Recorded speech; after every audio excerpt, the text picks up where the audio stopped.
বাংলার ইতিহাস আর ঐতিহ্যের অন্যতম গৌরবময় সাক্ষী টাঙ্গাইলের এই মহেরা জমিদার বাড়ি। ইউসুফ ওয়ার্ল্ড ভিশনের পক্ষ থেকে আপনাদেরকে স্বাগত জানাচ্ছি। আমি এই মুহূর্তে আছি টাঙ্গাইল জেলার ঐতিহাসিক মহেরা জমিদার বাড়িতে। ইতিহাসের নানা গল্প কাহিনী নিয়ে আজও দাঁড়িয়ে আছে এই মহেরা জমিদার বাড়ি। জানাবো তার খুঁটিনাটি বিষয়, সাথেই থাকুন। মিরপুর 1 থেকে আমাদের যাত্রা শুরু।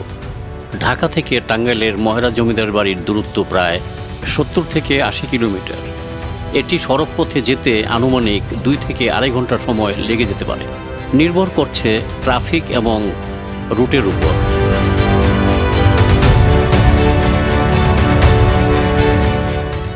দেখতে দেখতে আমরা চলে এসেছি মহেরা জমিদার বাড়ি। জানিয়ে রাখছি, মহেরা জমিদার বাড়ির প্রবেশ মূল্য প্রাপ্তবয়স্কদের জন্য 100 টাকা এবং 5 বছরের নিচে টিকিট লাগে না। এখন আমরা ভিতরে প্রবেশ করছি।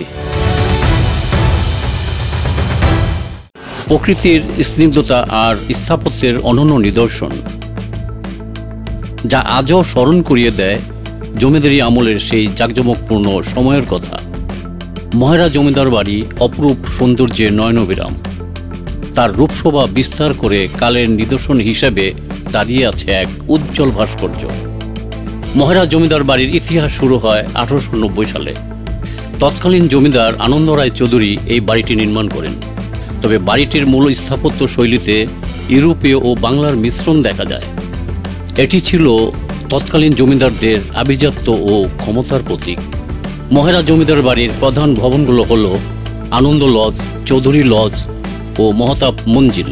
প্রতিটি ভবনই যেন আলাদা আলাদা নকশার গল্প বলে। এখানে রয়েছে সুবিশাল বাগান, দৃষ্টিনন্দন পুকুর আর প্রশস্ত আঙ্গিনা, সেই সময়ের জাঁকজমকের প্রতিচ্ছবি।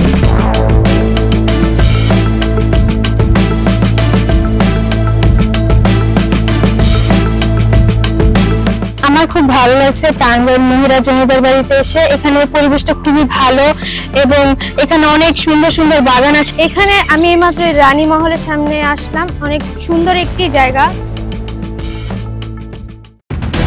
দৃষ্টিনন্দন এই জমিদার বাড়ির রয়েছে এক কলঙ্কিত স্মৃতি।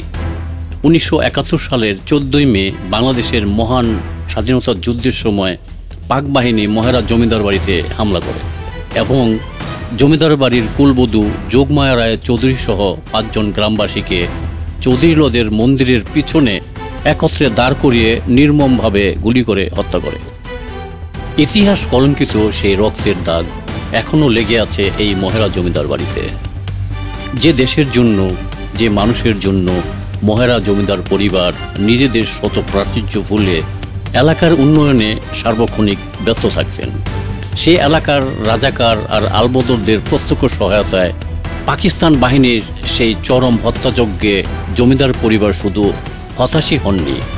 100 বছরের সাজানো জমিদার বাড়ি আর কোটি টাকার সম্পদ ফেলে চরম ঘৃণা আর ক্ষোভ নিয়ে লোহজং নদীর নৌপথ দিয়ে বাংলাদেশ ছেড়ে চলে যান। অতঃপর স্থানীয় মুক্তিযোদ্ধা কমান্ডার বাইজিদ সাহেবের নেতৃত্বে এক প্লাটুন মুক্তিবাহিনী জমিদার বাড়িতে মুক্তিবাহিনী ক্যাম্প স্থাপন করে। বর্তমানে এই বাড়িটি পুলিশ ট্রেনিং সেন্টার হিসেবে ব্যবহৃত হচ্ছে। বর্তমানে মহেরা জমিদার বাড়ি একটি পর্যটন কেন্দ্র হিসাবে বেশ জনপ্রিয়। প্রতিদিনই এখানে দেশি বিদেশি বিপুল সংখ্যক পর্যটক ভিড় করেন। ইতিহাস আর প্রকৃতির সৌন্দর্য একসাথে উপভোগ করতে মহেরা জমিদার বাড়ি যেন এক আদর্শ স্থান।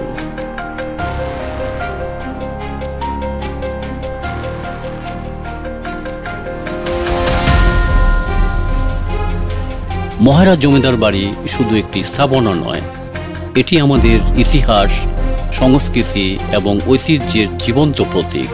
সময়ের বিবর্তনে জমিদারি প্রথা হারিয়ে গেলেও মহেরা জমিদার বাড়ি আমাদের ঐতিহ্যের গল্প শোনাতে এখনও দাঁড়িয়ে আছে। এই ভিডিওটি যদি আপনাদের ভালো লেগে থাকে, লাইক, কমেন্ট, সাবস্ক্রাইব করতে ভুলবেন না। আবারও দেখা হবে অন্য কোনো ভিডিও, অন্য কোনো ইতিহাস নিয়ে। সে পর্যন্ত ভালো থাকবেন। ধন্যবাদ সবাইকে।